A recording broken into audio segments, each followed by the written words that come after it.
नमस्कार, हजुरहरू सम्पूर्णलाई स्वागत छ हाम्रो यस युट्युब च्यानल शेयर मार्केटिङ नेपालमा। पछिल्लो समय हाम्रो नेपालको शेयर बजारमा धेरै नयाँ लगानीकर्ताहरू थपिनु भएको छ र केही समयदेखि चाहिँ हाम्रो शेयर बजार निरन्तर करेक्सन चाहिँ भइरहेको थियो र यो साता चाहिँ केही 3 दिनसम्म केही अङ्कले चाहिँ वृद्धि भएर केही रिकभर चाहिँ भएको छ। तर जुन हिसाबले घटेको थियो, जुन हिसाबले नेप्सी चाहिँ 3200 को बिन्दुबाट तल झरिरहेको थियो, अहिलेसम्म पनि त्यो 3200 3000 माथि चाहिँ जे जति लगानीकर्ताहरूले शेयर किन्नु भएको थियो उहाँहरूको लस चाहिँ अहिलेसम्म पनि कभर भइरहेको अवस्था छैन। अहिलेको घटाइमा कतिपय कम्पनीहरूको मूल्य चाहिँ 1 वर्ष अगाडिको 6 महिना अगाडिको मूल्यको लेभलमा नै पुगिरहेको छ र यस्तो अवस्थामा चाहिँ हामी नयाँ लगानीकर्ताहरू जो भर्खर बजार प्रवेश गरिरहेको छ, जो शेयर बजारसँग एकदमै नयाँ हुनुहुन्छ, जसलाई शेयर बजारको बारेमा धेरै थाहा छैन, उहाँहरूको लागि चाहिँ अहिलेको यो घटाइ, अहिलेको यो करेक्सन चाहिँ मेरो विचारमा बजार प्रवेश गर्नको लागि एउटा सुनौलो अवसर हो जस्तो चाहिँ लाग्दछ। र यसै बीचमा धेरै नयाँ लगानीकर्ता साथीहरूले चाहिँ मलाई रिक्वेस्ट गर्नुभएको थियो कि हामीले अहिलेको अवस्थामा क्यापिटल गेन प्लस बोनस अर्थात् डिभिडेन्डको लागि चाहिँ कस्ता कम्पनीमा लगानी गर्ने त। त्यसैले मैले खास गरी नयाँ लगानीकर्ताहरूको लागि भनेर डेभलपमेन्ट ब्याङ्क, हाइड्रोपावरमा पनि सबै कम्पनीहरू धेरै बढेका छैनन्, सबै कम्पनीहरू नराम्रा पनि छैनन्, केही कम्पनी राम्रा पनि छन् हैन। त्यसैले मैले डेभलपमेन्ट ब्याङ्क, हाइड्रोपावर र फाइनेन्समा पनि केही कम्पनीहरू राम्रा नै रहेका छन्।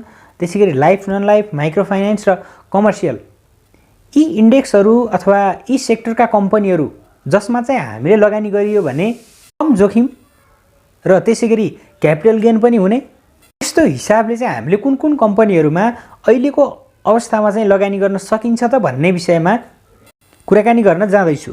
र मैले आजको भिडियोमा तपाईहरुलाई डेभलपमेन्ट ब्याङ्क र डेभलपमेन्ट ब्याङ्कमा हामीले कुन कुन कम्पनीहरूमा लगानी गर्ने त भन्ने विषयमा आधारित रहेको छ र भोलिको विषयवस्तुमा हामीले हाइड्रोपावर अथवा फाइनेन्स अथवा कमर्सियल ब्याङ्कको बारेमा कुराकानी गरौँला। सबैभन्दा पहिला कुन सेक्टरका कम्पनीहरूको बारेमा चाहिँ तपाईहरुलाई भिडियो चाहिएको छ त्यो मलाई कमेन्ट गरेर बताउन नभुल्नुहोला। आजको भिडियोमा चाहिँ मलाई केही उत्कृष्ट र केही राम्रा लागेका डेभलपमेन्ट ब्याङ्कहरूको बारेमा मात्रै जानकारी दिनेछु। त्यसैले भिडियो महत्त्वपूर्ण रहेको छ, हजुरहरूले अन्तिमसम्म हेर्नुहोला र यस्तै शेयर बजार तथा अब आउने कम्पनीहरूको आइपिओ सम्बन्धी विभिन्न नयाँ तथा जानकारीमूलक भिडियोहरू हेर्नको लागि हाम्रो यस युट्युब च्यानल शेयर मार्केटिङ नेपाललाई सब्स्क्राइब गर्न भने नभुल्नुहोला। र सबैभन्दा पहिले मैले यहाँनिर चाहिँ हजुरहरूलाई केही कुरा भन्नै पर्ने हुन्छ। हजुरहरू मेरो कुरा सुनेर मात्रै, मैले भनेको कुरालाई मात्रै आधारित बनाएर चाहिँ तपाईहरुले शेयरमा लगानी नगर्नु होला। मैले केही बाटो देखाउने काम गर्दछु र त्यो बाटो सही हो कि गलत हो भनेर तपाईहरुले पनि छुट्याउनु पर्ने हुन्छ। र मैले चाहिँ मेरो हिसाबले मलाई राम्रो लागेका कम्पनीहरूको बारेमा मात्रै मैले जानकारी दिने गर्दछु र मैले राम्रो मानेका कम्पनीहरू हजुरहरूको लागि नराम्रो लाग्न पनि सक्दछन् हैन। त्यसैले मैले भनेका कम्पनीहरूमा एकपटक हजुरहरूले पनि अध्ययन चाहिँ गर्नुहोला। हजुरहरूलाई चित्त बुझ्यो, हजुरहरूलाई राम्रो लाग्यो भने तपाईहरुले लगानी गर्नुहोला र यदि राम्रो लागेन भने तपाईहरुले कहाँनिर राम्रो लागेन, कुन कम्पनी के कारणले गर्दा मन परेन त्यो पनि तपाईहरुले चाहिँ मलाई कमेन्ट गरेर बताउन सक्नुहुनेछ। त्यसले के हुन्छ भने हामी एक आपसमा चाहिँ सिक्दै सिकाउँदै अगाडि चाहिँ बढ्नेछौँ। र मैले यहाँनिर चाहिँ सिरियल वाइज लिएको छैन, अब र्यान्डमली मैले केही कम्पनीहरू चुज गरेको छु र जसमा चाहिँ मैले एक नम्बरमा कामना सेवा विकास ब्याङ्क लिमिटेडलाई लिएको छु। यो कामना सेवा विकास ब्याङ्क लिमिटेडको मार्केट प्राइस मैले भिडियो तयार पार्दा चाहिँ यसको 678 रहेको छ र यसको चाहिँ 52 हप्ताको हाई र लोलाई हेर्ने हो भने 866 रुपैयाँ 90 पैसासम्म यो हाईमा पुगेको देखिन्छ भने लोमा 152 सम्म पनि झरेको छ 52 हप्ताको डाटालाई हेर्ने हो भने। र 120 दिनको एभरेज प्राइस 609 रुपैयाँ 59 पैसा रहेको छ भने यसको चाहिँ 1 वर्षको मूल्य 346.05% ले वृद्धि भएको छ। यसको अर्निङ पर शेयर 26 रुपैयाँ 40 पैसा रहेको छ। मैले यो इपिएस त्यसैगरी पी रेशियो, बुक भ्यालुको बारेमा अलरेडी एउटा भिडियो धेरै समय पहिला गराएको छु। हजुरहरूले त्यो भिडियो हेर्नु भएको छैन भने हेर्नु होला। मैले यो भिडियोको लास्टमा राखिदिनेछु त्यो भिडियोलाई पनि। त्यसैले गर्दा के हुन्छ भने तपाईहरुले चाहिँ इपिएस भनेको के हो, पी रेशियो भनेको के हो, बुक भ्यालु भनेको के हो त्यो बुझ्नको लागि सजिलो हुन्छ के। सबै साथीहरू, नयाँ लगानीकर्ता साथीहरूले चाहिँ इपिएस भनेको के होला, पी रेशियो भनेको के होला, बुक भ्यालु भनेको के होला यो अर्थ बुझ्नुहुन्न के। त्यसकारणले गर्दा चाहिँ कुन कम्पनीको इपिएस कति छ, जस्तो कि यही कामना सेवा विकास ब्याङ्कको इपिएस 26 छ भन्नुको अर्थ के हो त? त्यो त बुझ्नु पर्यो नि पहिला। त्यो नबुझेसम्म त हामीले बेसिक कुराहरूको पनि एनालाइसिस गर्न सकिन्न। त्यसले गर्दा चाहिँ अप्ठ्यारो पर्न सक्दछ। एकपटक त्यो भिडियो हेर्नु होला, त्यसपछि हजुरहरूको लागि पनि सजिलो हुनेछ। मैले अन्तिममा राखिदिनेछु र माथि आई बटनमा पनि आउनेछ। भने त्यसैगरी यस कम्पनीको पी रेसियो 25.68 रहेको छ। पी रेसियो नर्मल्ली हामीले जति सक्दो कम त्यति राम्रो भन्ने पनि गरिन्छ हैन। नर्मल्ली अब विकास ब्याङ्कहरुमा अहिलेको अवस्थामा चाहिँ 30-35 भन्दा कम अथवा 35 भन्दा कम 30 भन्दा कमको चाहिँ एकदमै राम्रो नै मान्नुपर्ने हुन्छ। र यसको बुक भ्यालु 148 रुपैयाँ 61 पैसा रहेको छ। यसको किताबी मूल्य बुक भ्यालु भनेको तपाईहरुलाई थाहा नै होला। र यसको टोटल पेड अप भ्यालु हेर्ने हो भने 2 अर्ब 65 करोड चाहिँ यसको टोटल पेड अप भ्यालु रहेको छ। विकास ब्याङ्क हो राष्ट्रिय स्तरको। विकास ब्याङ्कहरुलाई पनि विभिन्न समूहमा चाहिँ विभाजन गरिएको छ, जसमध्ये केही विकास ब्याङ्कहरु राष्ट्रिय स्तरका छन्, केही अञ्चल स्तरका छन्, 3 वटा जिल्लामा कारोबार गर्ने छन्, 1 वटा जिल्लामा मात्रै कारोबार गर्ने छन्, 5 वटा जिल्लामा मात्रै कारोबार गर्ने पनि छन्। भने यो चाहिँ राष्ट्रिय स्तरको विकास ब्याङ्क हो। यसले चाहिँ देशभरि आफ्नो शाखा कार्यालयहरू खोलेर आफ्नो व्यवसाय विस्तार गर्न सक्दछ। र यो कामना सेवा विकास ब्याङ्क मैले यसलाई चाहिँ 1 नम्बरमा किन जानकारी दिएको भने यसले चाहिँ लगानीकर्ताहरूलाई गत आर्थिक वर्षको कमाईबाट चाहिँ शेयरधनीहरूलाई लाभांश वितरण गर्नको लागि घोषणा पनि गरिसकेको छ। यो कम्पनीले चाहिँ लगानीकर्ताहरूलाई चुक्ता पुँजीको 18.50% बोनस सेयर घोषणा गरेको छ भने त्यसको लागि लाग्ने कर प्रयोजनको लागि यसले 0.97% नगद गरी कुल 19.47% लाभांश वितरण गर्ने प्रस्ताव चाहिँ गरेको हो। र प्रस्तावित लाभांश चाहिँ नेपाल राष्ट्र ब्याङ्कको स्वीकृति र ब्याङ्कको आगामी साधारण सभाले चाहिँ पारित गर्नेछ र त्यसपछि मात्र शेयरधनीहरूले चाहिँ पाउनुहुनेछ। अहिलेसम्म यसको बुक क्लोज भइसकेको छैन। यदि हजुरहरूले चाहिँ राम्रो करेक्सन भएको दिन आइतबार सोमबारतिर अथवा मार्केट घटेको बेलामा जसरी चाहिँ केही दिन अगाडि मार्केट घटेको थियो त्यसरी घटेको बेलामा चाहिँ तपाईहरुले उठाउन सक्नुभयो भने यसको बुक क्लोजको दिनसम्म तपाईहरुले यस कम्पनीको बोनस शेयरमा यसको साधारण सभामा चाहिँ भाग लिन पाउनुहुनेछ। करिब 900 पुगिसकेको कम्पनी झरेर 700-678 को रेन्जमा आइसकेको छ।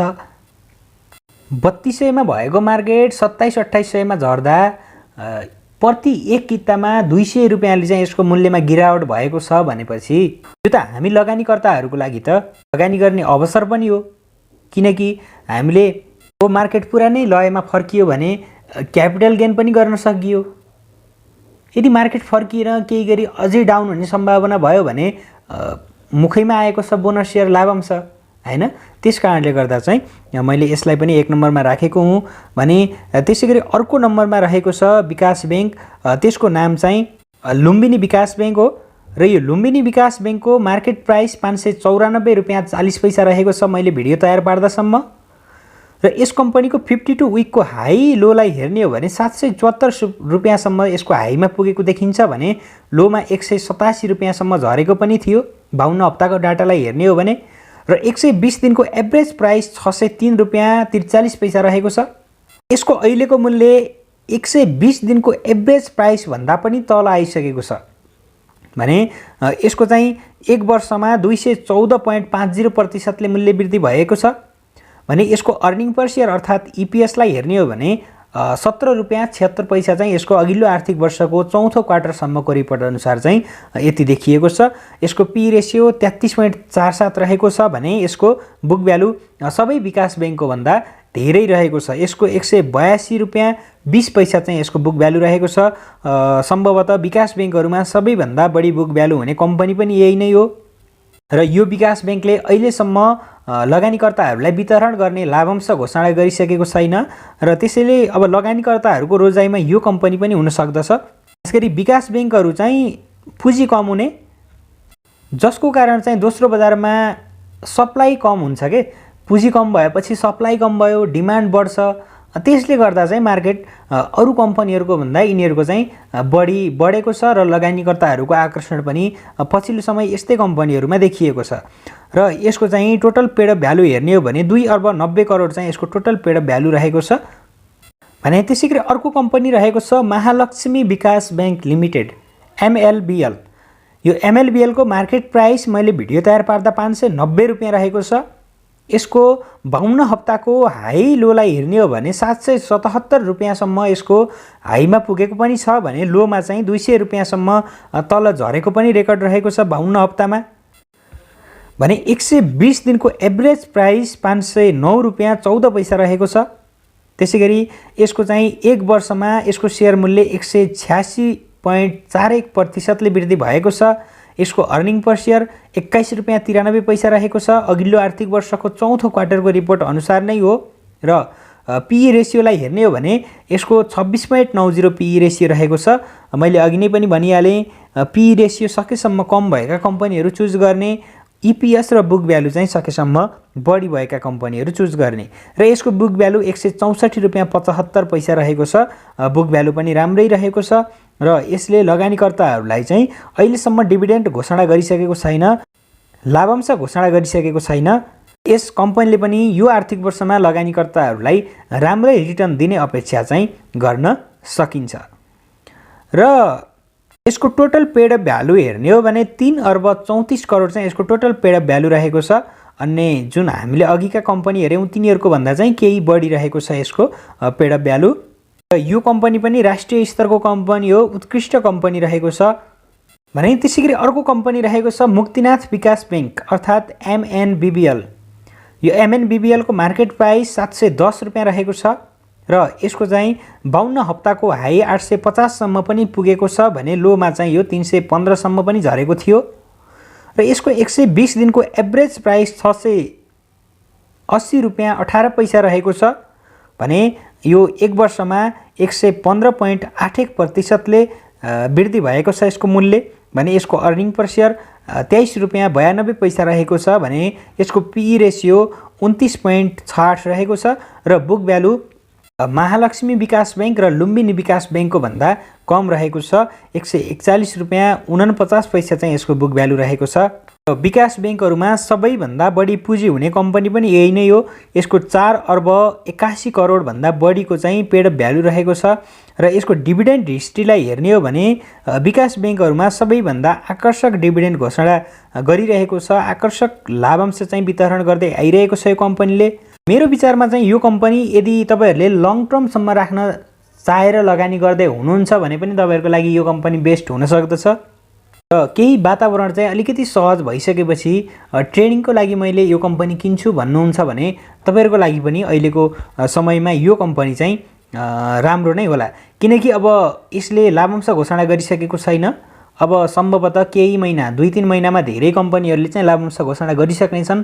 अहिलेसम्म विकास बैंकबाट केएसबीबीएलले घोषणा गरेको छ भने अन्य कुनै पनि कम्पनीहरूले घोषणा गरिसकेका छैनन्। भने बैंकमा माछापुच्छ्रे र सानिमा बैंकले घोषणा गरेका छन्। लाभांशको सिजन चाहिँ अहिले चलिरहेको छ। र यसको डिभिडेन्डको हिस्ट्रीलाई हेर्ने हो भने अघिल्लो आर्थिक वर्षमा 11.25% बोनस सेयर वितरण गरेको थियो। त्यसैगरी आर्थिक वर्ष 75-76 मा यसले 17.60% बोनस सेयर वितरण गरेको थियो। यसले लगानीकर्ताहरूलाई चाहिँ 70-71 को डाटा हेर्ने हो भने त 38% सम्म पनि बोनस सेयर चाहिँ वितरण गरेको थियो। त्यसैले यसको डिभिडेन्ड हिस्ट्री पनि राम्रो नै रहेको छ। यो कम्पनी तपाईहरुलाई पक्कै पनि मन पर्नेछ। डिभिडेन्ड हिस्ट्री र कम्पनीको अन्य वित्तीय सूचकहरूलाई हेर्ने हो भने पनि त्यसैले यो कम्पनी पनि लगानी गर्नको लागि राम्रो नै रहेको छ। भने त्यसैगरी अर्को कम्पनी रहेको छ ज्योति विकास बैंक लिमिटेड अर्थात् जेबीबीएल। यो जेबीबीएल को मार्केट प्राइस 536 रुपियाँ रहेको छ। यसको 52 विकको हाई 649.90 पैसा अर्थात् 649 रुपियाँ 90 पैसासम्म हाईमा पुगेको छ भने लोमा 170 रुपियाँसम्म पनि झरेको छ।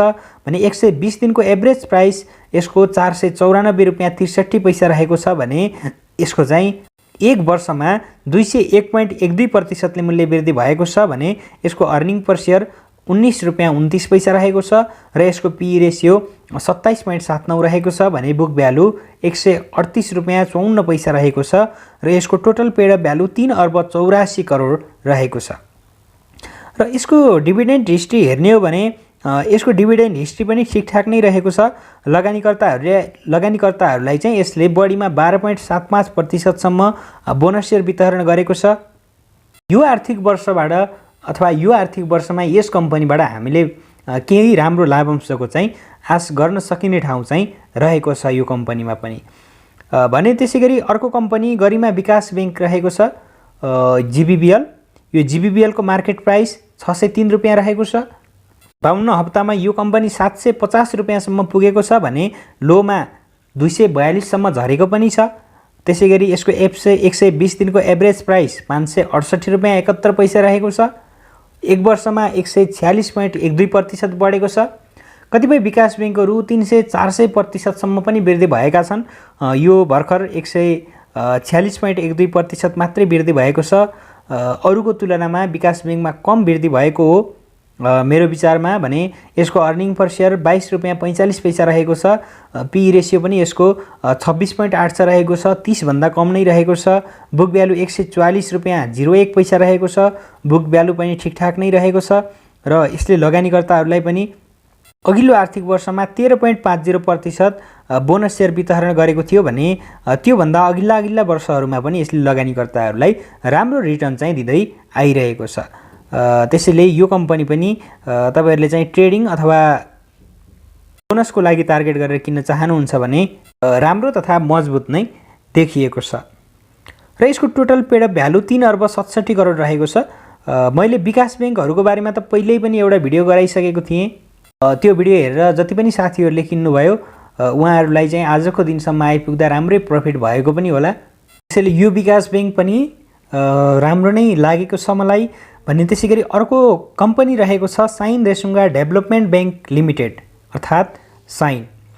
यो साइन रेसुङ्गाको मार्केट प्राइस 515 रुपियाँ रहेको छ र यसको 120 दिनको एभरेज प्राइस 476 रुपियाँ 59 पैसा हो र 52 हप्तामा यो कम्पनी 655 सम्म पुगेको छ भने लोमा 232 सम्म झरेको पनि छ।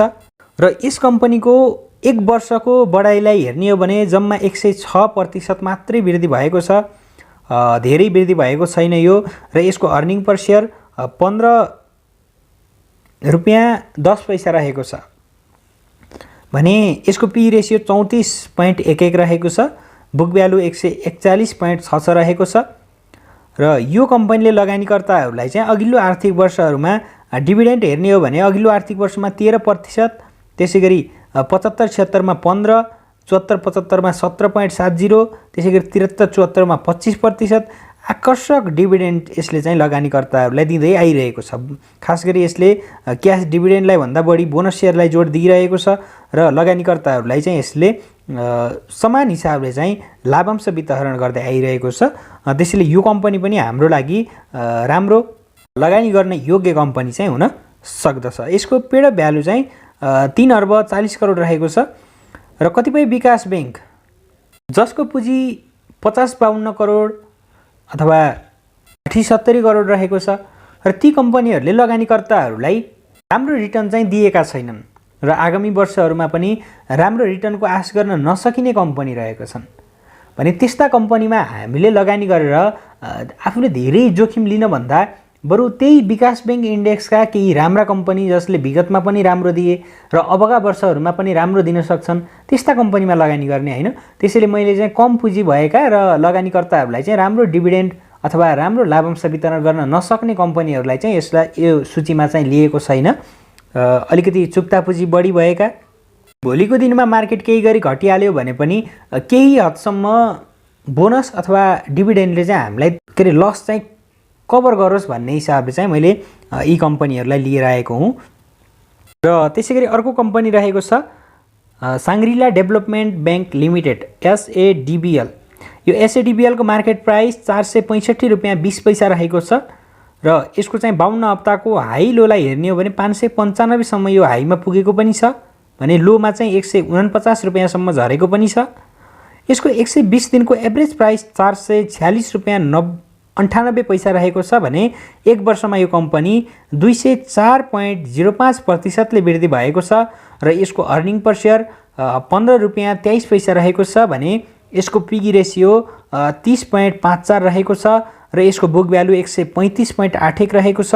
यो कम्पनी पनि ठिकठाक नै रहेको छ, त्यस्तो धेरै बढी पनि रहेको छैन। यसको मूल्य 465 रुपियाँ 20 पैसा मात्रै रहेको छ र यो कम्पनी अर्थात् साङ्ग्रिला डेभलपमेन्ट ब्याङ्कको चुक्ता पुँजी अर्थात् पेड भ्यालु चाहिँ यसको 2 अर्ब 73 करोड रहेको छ भने त्यसै गरी यसले लगानीकर्ताहरूलाई अघिल्लो आर्थिक वर्षमा 5% बोनस सेयर दिएको थियो भने यसले चाहिँ बढीमा लगानीकर्ताहरूलाई 20.85% सम्म बोनस सेयर वितरण गरेको छ र यो आर्थिक वर्षमा यो कम्पनीले लगानीकर्ताहरूलाई चाहिँ राम्रै लाभांश चाहिँ दिन सक्छ कि भन्ने चाहिँ हामीले आशा गर्न सकिने ठाउँ रहेको छ र पक्कै पनि यसले लगानीकर्ताहरूलाई यो आर्थिक वर्षमा चाहिँ निराश चाहिँ गराउने छैन। त्यसैले यो कम्पनी पनि हाम्रो लागि लगानीको लागि चाहिँ राम्रै देखिएको छ। आजको भिडियोमा चाहिँ मैले तपाईहरुलाई केही उत्कृष्ट हाम्रो नेपाली स्टक मार्केटमा रहेका विकास बैंक, राष्ट्रिय स्तरका विकास बैंक जसको चुक्ता पुँजी, जसको वित्तीय अवस्थाहरू सबै कुरालाई हेरेर चाहिँ एकदमै मजबुत रहेका छन् ती कम्पनीहरूको बारेमा चाहिँ जानकारी दिएँ र मैले केही विकास बैंक, केही कम पुँजी भएका तर एक दुईवटा कम्पनी राम्रा पनि रहेका छन् ती विकास बैंकहरूलाई चाहिँ यहाँ समेटेको छैन किनकि तिनीहरूको मूल्य पनि अलरेडी हाई रहेको छ, धेरै रहेको छ। त्यो पनि अलिकति लामो नै हुने भयो। त्यसैले आजको भिडियोमा चाहिँ ती कम्पनीहरूलाई समेट्न सकिनँ। केही उत्कृष्ट विकास बैंकहरूको बारेमा चाहिँ जानकारी दिएँ। मैले भनेकै कुरालाई आधार मानेर चाहिँ तपाईहरुले लगानी नगरिदिनु होला। मैले जति पनि 7 वटा कम्पनीहरूको बारेमा तपाईलाई जानकारी दिएँ, 7 वटा 8 वटा, यी कम्पनीलाई एकपटक तपाईहरुले पनि हेर्नुस् हैन।